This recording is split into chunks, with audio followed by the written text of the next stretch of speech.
people today. They could spend half their lives over 50. That's a lot of living. So it helps to have a wise friend and fierce defender in your corner. A friend like AARP. So your health lives longer. This is just slow-mo karate? Just slow-mo karate. Your money lives longer. I just bought that. I just sold that. And your happiness lives longer. That's why the younger you are, the more you need AARP. Join today. Welcome to AARP Illinois' virtual event. It's so wonderful to have you with us. AARP is on a mission to connect with individuals across various communities, especially those aged 50 and above. We're here to listen, understand, and address the unique needs of you and your community as we age. Our goal is to enrich your experience by expanding our local activities, providing opportunities for you to discover and engage with all that life has to offer right here in your own community and virtually. As we journey through today's event, we invite you to consider joining our dedicated team of AARP volunteers. It's a chance to make a meaningful impact and help us better serve those 50 plus across the nation. Connect with us and be a part of this vibrant movement toward positive change. Welcome, and let's make this event both fun and transformative.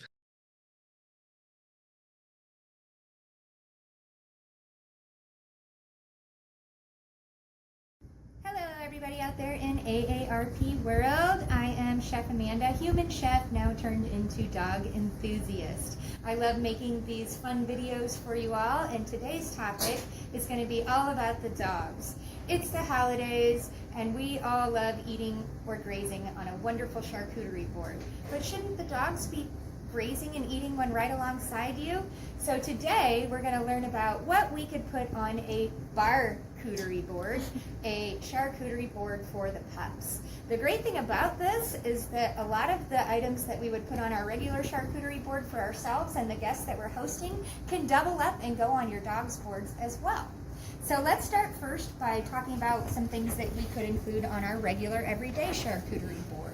Obviously you want to include a mix of cheeses and meats, so we've got some dill cheese, some cheddar cheese, some pepper jack cheese, some Kojak cheese. I like to pick cheeses that have different flavors, but most importantly different textures and different colors. That way my board looks really nice and bright and inviting. Alongside those cheeses, I've got some spicy salami sausage here, a couple veggies, carrots and cucumbers really rounded out in color for me, a couple celery sticks over here, and then some blueberries and some fresh grapes just to lighten things up. I always like to keep my goat cheese wrapped until I'm ready for service, and we've got a little blueberry vanilla goat cheese on there as well. You'll notice that I have some crinkle cuts in my cheese, and we'll show you how to do that today for our board for the pups as well. So I'm going to put this aside for my dinner for later, and let's get to work on this doggy Bark-Cuterie board for the holidays, or any day really. Okay, so let's talk about some of the things on the tray that we shouldn't be adding to our Bark-Cuterie board. The things that stand out mainly for me are obviously grapes, which are poisonous and toxic to dogs.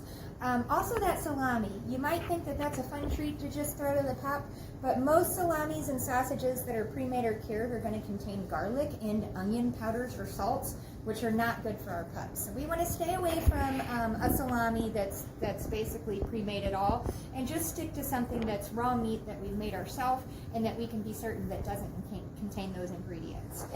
So no grapes on our board, no different salamis on our board, and I think I'll leave out the goat cheese as well, just because I know that it has sugar in the coating around it, which is not going to be good for pups either. So basically, our Bark-Cuterie board would be a great option for somebody who's diabetic and needs to maybe think about some of those other health issues as well. We do want to add some meat to our board for our dogs, so instead of doing something that's already pre-made, we're going to make our own doggy meatballs today. Great thing about these meatballs is you really could eat them yourself, because they are going to contain nothing but human ingredients. Everything is good for the dog that we're putting in this bowl, but also everything is good for you as well. So the first thing I have here is about a half pound of ground turkey meat. If you can find dark turkey meat. I like that a little bit better just because it's a little bit more moist, has a little bit more fat in it, so when it bakes up it doesn't create that kind of dry turkey texture that we can sometimes get when we're using the turkey breast meat. To my meatballs here, and I'll make sure that I include the recipe so that you can all access that as well. To my ½ pound of turkey, I'm going to add 2 heaping tablespoons of Libby's pumpkin from right here in Morton, Illinois. Then in this bowl, I have just pureed and just ground up a little bit so that they mix better into my meatball. Some frozen or fresh veggies, whatever you like. I like the frozen veggies because they're going to be a little bit softer and they're going to incorporate into my meatball a little bit more and not have to be cooked to not be crunchy. Although I don't think the dogs will mind either way. So this here was just a mix of cut green beans and then a pea and carrot mix that we blended together with some sweet potatoes as well. Those carrots and those sweet potatoes are going to be great for our doggies' night vision, so it's important to feed them to them often. So I'm going to put about a cup of these veggies into my meatball.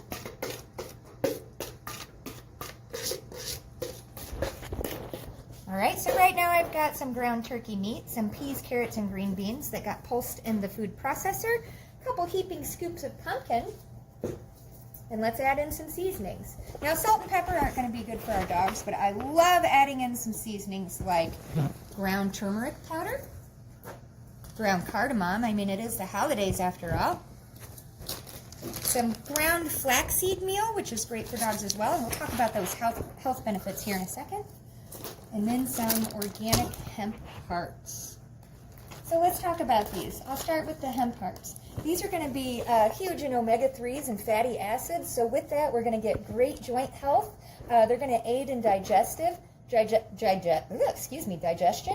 going to be great for the immune system and heart health, and it is a complete protein. So don't be afraid to hook your dogs up with some of these wonderful shelled hemp seeds. These are also great on a human salad, on a parfait, on a yogurt. I can think of a million uses for those, and they taste nutty and delicious. Next, we're going to add in some flaxseed meal. This is going to help bring our meatball together, so think about adding breadcrumbs into your human meatballs, but supplementing this and our hemp hearts instead for a healthier option. Our flax seeds are going to be great for the skin and coat of our dogs. They're also going to help to reduce inflammation, and they're great for digestive function as well. And then some spices. Again, we're going to stay away from salt and pepper here and garlic and onion, which is a typical thing we might flavor a meatball with. So instead, we're going to go with ground turmeric, which has tons of cancer-fighting properties in it. It also reduces inflammation, aids in digestion, and is great for the immune system. I give turmeric every day to my pup that has really bad joints because he's an old man. And then last, we're going to do some cardamom in there. This also improves digestion, helps to reduce gas and bloating, and it's a great breath freshener. So I like to put this in a lot of our treats. So back to our mix. The great thing about cooking for the pups is you don't have to be as concerned with measuring everything out perfectly. I'm putting about a teaspoon of each of my turmeric powder and my cardamom into my meatball. And then I'm going to do 2 heaping tablespoons of my flax. And I'm doing the ground just to make sure that it all incorporates well and we don't have any choking seed issues. And then my shelled hemp seeds. And you might be thinking, well, this looks like a meatball I could eat. Well, that's because you absolutely could.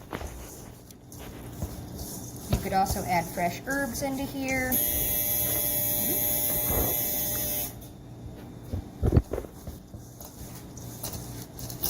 And I'm just mixing that all together.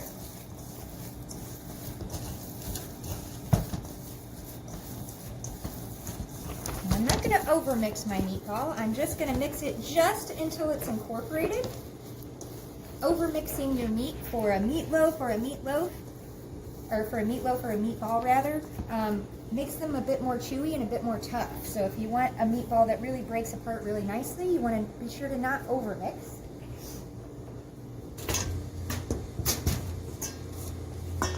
And so we've got this beautiful mix that I haven't overmixed. Now I like to use a scoop. That way I get every meatball to be exactly the same size. And so I scoop, I level, I put it onto my sheet pan. And we'll get a few going.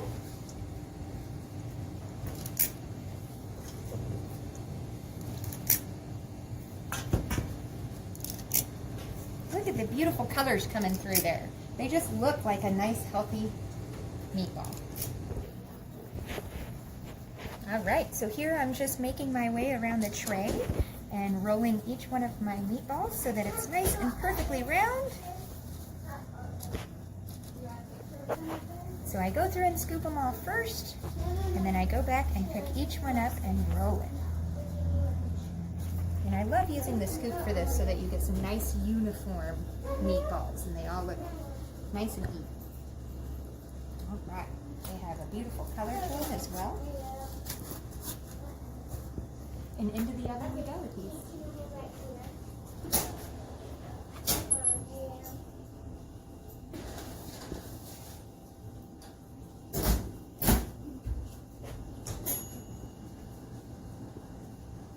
And I'm cooking those at 350 for about 15 minutes.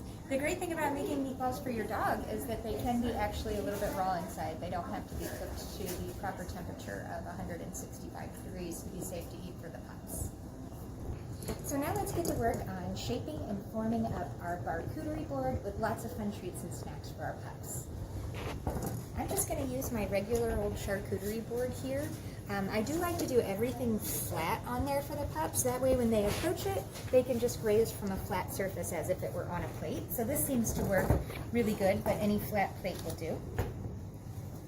We've got some fun cheeses here that we're going to cut up, and I've got a nice cheese knife that makes crinkles in the slices to use, which I think is really effective not only just in the display purpose, but also it just cuts through cheese a whole lot better, if you want me to be honest.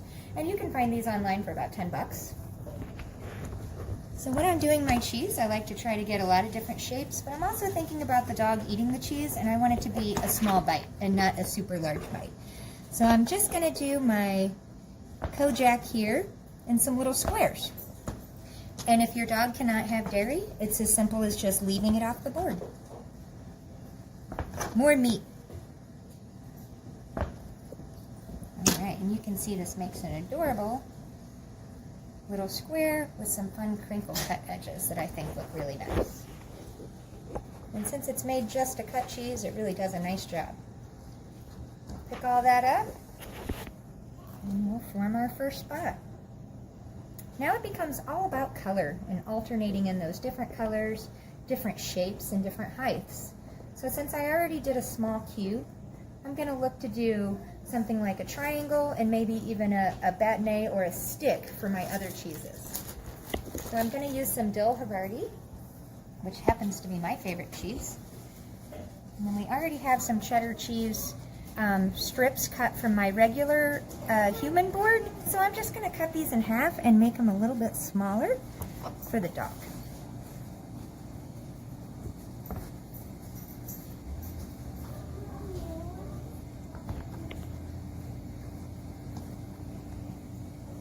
Now that I've cut those down to size, I can build a little centerpiece in here with my cheese to get a little bit of height right in the middle of the board.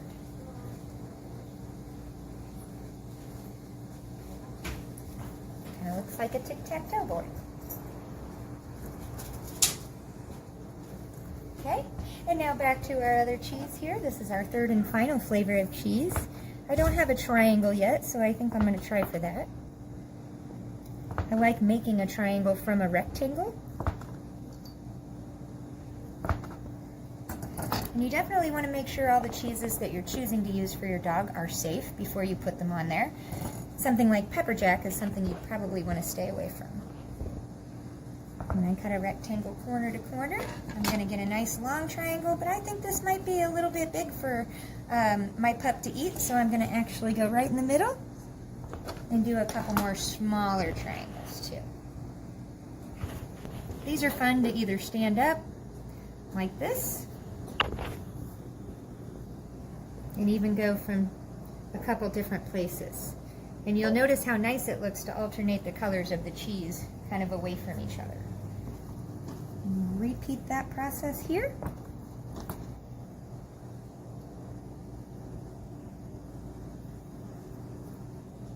My favorite thing to do is charcuterie boards, simply because they don't have to have any rhyme or reason. You can just kind of build them as you're getting everything cut and made. And it's just kind of a fun way to be creative with food, but not super stressful. All right. Getting our different shapes all lined up here.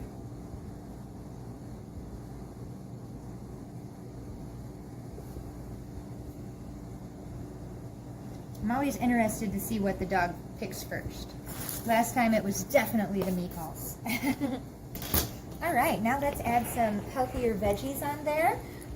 We'll start with some celery sticks. Now I did a long stick, you know, that would be great for dipping on the charcuterie board, but for the dogs, we probably want a little bit smaller of a bite. So I'm just gonna kind of cut on a diagonal here and do some fun little, more bite-sized pieces.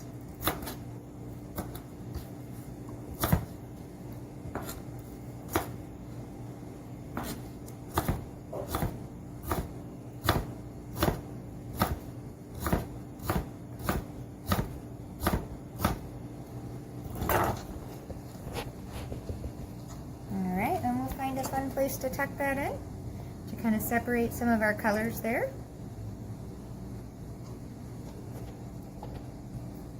All right, dogs love blueberries. So this is a great addition that doesn't require much work at all. Just simply wash them. And I really want a nice pop of color right here. So I'm going to build that into here to bring some nice color.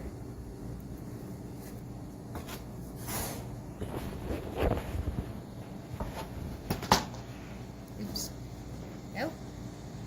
All right. Perfect.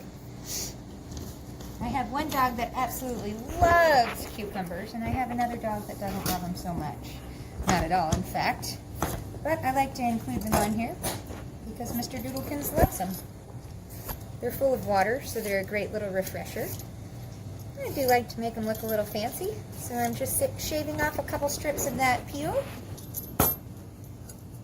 And then when I cut my cucumber, it gives me a little bit more color and aesthetic to it.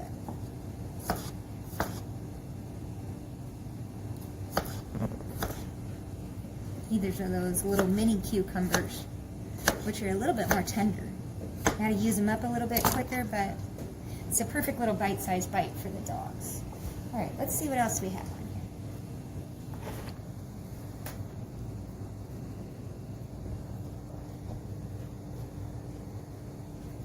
Well, it's probably time to add the most popular part of this, which is going to be those meatballs. So as you can see, they're just absolutely gorgeous.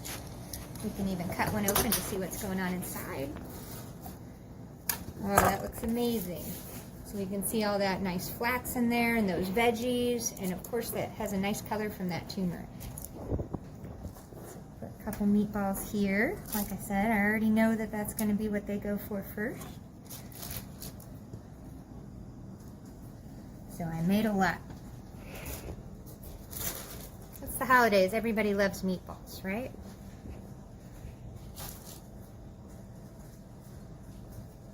Alright, those smell amazing. And then I got just some dehydrated duck jerky here, so just duck meat that was thinly sliced and then ran through the dehydrator. And we can even cut these down to smaller pieces if you want. Easy for them to grab and run away with it. Now this is the first ingredient we've put on our Bark-Cuterie board that I would not recommend going on your charcuterie board. Duck jerky down the side here. Let's go with even a little smaller piece.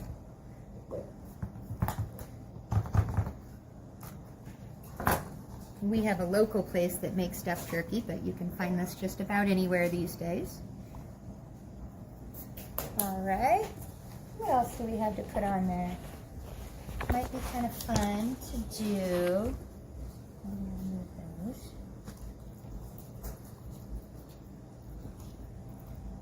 Just a little dollop of pumpkin.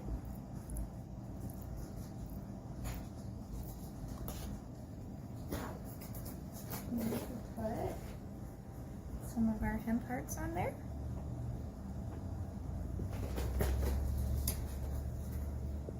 And a couple more blueberries. That looks, I just want to dive into this. That looks so cute. All right, and then I don't know about your dog, but my dog loves carrots. She'll eat them, they'll eat them, both of them, frozen or fresh. Like I said, great for their eye vision. It's a nice low-fat snack that we can give our dogs. And I like that right here with the celery and carrots.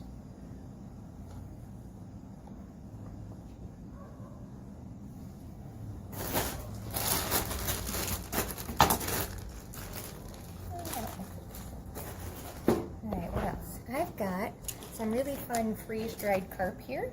You could do a little salmon on there, freeze-dried salmon or chicken if you want. I know I'm going to feed this to my pups later and they can't have chicken. But I do love these little carp pellets. So we'll just put a couple of those on. The key is different colors and different shapes to make any board look delicious and enticing.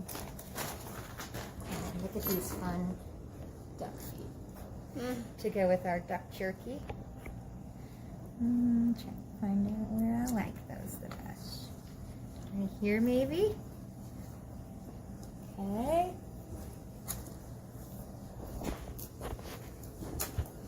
Love these celery leaves. You know, dogs love it to look pretty too. There we go. And then we've got some of our homemade treats that we make here in house. Some carob chip cookies, some oatmeal blueberry cookies, some pumpkin cookies, and then don't forget the sweet potato pie.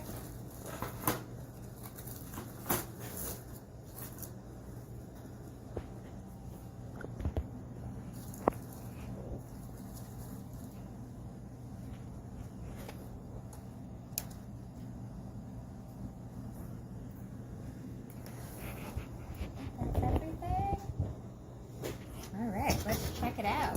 So on our Bark-Cuterie board today, nice little lovely treat for our dogs. We're featuring some smoked duck feet and some duck jerky. We're having a homemade turkey meatball that's made with turmeric, hemp seeds, or hemp hearts rather, and flaxseed. We've got some fresh veggies like carrots and celery, and a little bit of our pumpkin puree. That could be sweet potato too. We've got a couple different kinds of cheeses, and then of course some beautiful blueberries to top it all off. A little bit of our carp treat over here, and then a few baked goods to top it all off for a little hint of sweetness.